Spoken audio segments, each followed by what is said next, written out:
महाराष्ट्राचा अभिमान, महाराष्ट्र दिन.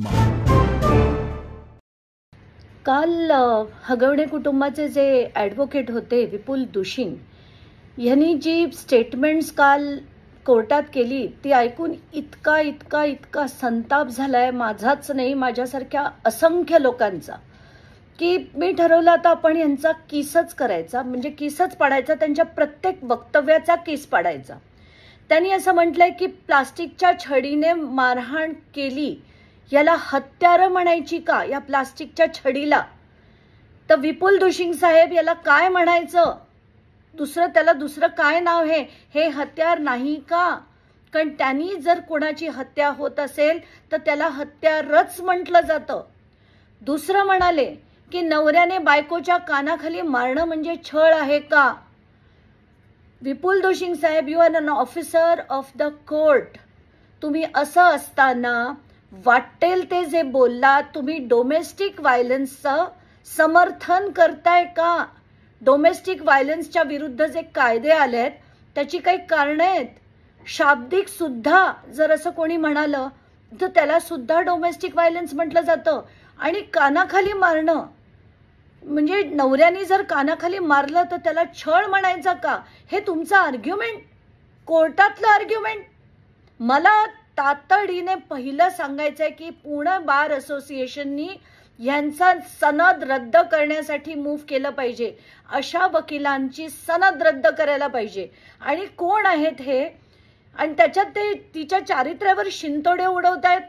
आता म्हणून मी हे कोण वकील आहेत, काय काय केलंय, या सगळ्या गोष्टीचा आता खुलासा करणार आहे. त्यांच्या स्वतःबद्दल बोलूया. 3 वकील आहेत, त्या तिन्ही वकिलांवर प्राणघातक हल्ला केल्याची एक केस होती आणि त्याच्यावर त्यांना बेल मिळाली होती. तर हा त्यांच्यावरचा पहिला गुन्हा. आता ते कोणाकोणाच्या केसेस लढतात त्याच्याकडे बघू, कारण माझं जे डोकं फिरलं होतं काल त्यांचं सगळं ते वक्तव्य ऐकून मी म्हटलं आता लोकांपुढे जाऊ दे की हा विपुल दुशिंग कोण आहे. त्यांनी 39 मुलींच्या मॉलेस्टेशनची केस होती. 39 मुलींच्या मॉलेस्टेशनची केस एका झेडपीच्या शाळेतली होती, जी प्रिन्सिपलनी एका शिक्षकावर केली होती. त्याच्यासाठी लढणारे आणि त्याला पॉक्सोतून सोडवणारे हे महादिग्गज विपुल दुशिंग.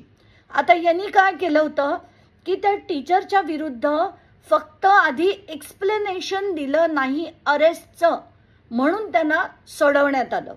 हे इतके विद्वान आपले विपुल दुशिंग. दुसरी केस, तुम्हाला राहुल शेट्टीचं ते गाजलेलं प्रकरण कदाचित आठवत असेल लोणावळ्यातलं. त्याच्यातले जे 9च्या 9 अक्युज्ड सोडवले गेले होते त्यांना सोडवणारे विपुल दुशिंग. तिसरं, पोर्शेची आत्ताची मागच्या वर्षीची घटना ज्याच्यात ब्लड सॅम्पल बदलली गेली, त्याच्यातले जे एक डॉक्टर होते त्यांच्यासाठी लढणारे विपुल दुशिंग.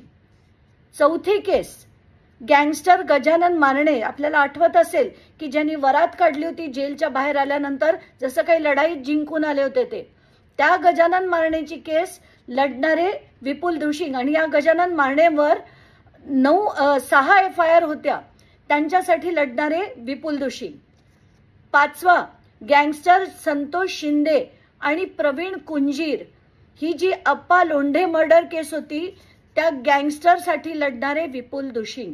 आता हे विपुल दुशिंग येणार, वाटेल ते बोलणार. ती प्लास्टिकची छडी काय हत्यार आहे का? तिला नवऱ्याने थप्पड मारली म्हणजे डोमेस्टिक व्हायलन्स केला तर त्याचं पण समर्थन करतायत का? मला माध्यमांना सांगायचंय, विपुल दुशिंगांच्या घरी जा, त्यांच्या पत्नींना विचारा की यांनी जे आता विधान केलंय ते तुम्हाला मान्य आहे का? आणि बार असोसिएशनला माझी कळकळीची विनंती आहे आणि महिला आयोगाला सुद्धा की हे वक्तव्य जे त्यांचं होतं डोमेस्टिक व्हायलन्सला समर्थन करणारं, याच्या बेसिसवर त्यांच्यावर सुमोटो ऍक्शन घ्या. आता सुमोटो नाही, मी तर तुम्हाला विनंती करतेय, तर तुम्ही ती विनंतीचा मान देऊन त्यांच्यावर ऍक्शन, इन्व्हेस्टिगेशन, त्यांच्या वक्तव्यावर इन्व्हेस्टिगेशन. कारण कुठल्याही वकिलाला वाटेल ते कोर्टात बोलण्याला बिलकुल चाललं नाही पाहिजे. आणि काल ज्या पद्धतीने ते वैष्णवीबद्दल बोलले, इतके की काल रात्रीपासून वैष्णवीच्या वडिलांचे, काकांचे, सगळ्यांचे फोन आले. ते इतके हतबल झालेत की आणि हेच करण्याचा त्यांचा उद्देश होता. म्हणून मी असं ठरवलं की आता यांच्या प्रत्येक प्रकरणाचा मी केस काढणार आहे. आणि खरं तर मला वाटतं सुप्रिया सुळे म्हणाल्या होत्या की खरं तर कुठल्याही वकिलांनी यांची केस हगवण्याची लढली नाही पाहिजे. असं असताना हे कोण आहेत हे वकील त्यांची, म्हणून मी तुम्हाला अख्खी कुंडली दिली, अजून मी खोदून देईन आणि अशा वकिलांची सनद रद्द झाली पाहिजे अशीच माझी मागणी आहे.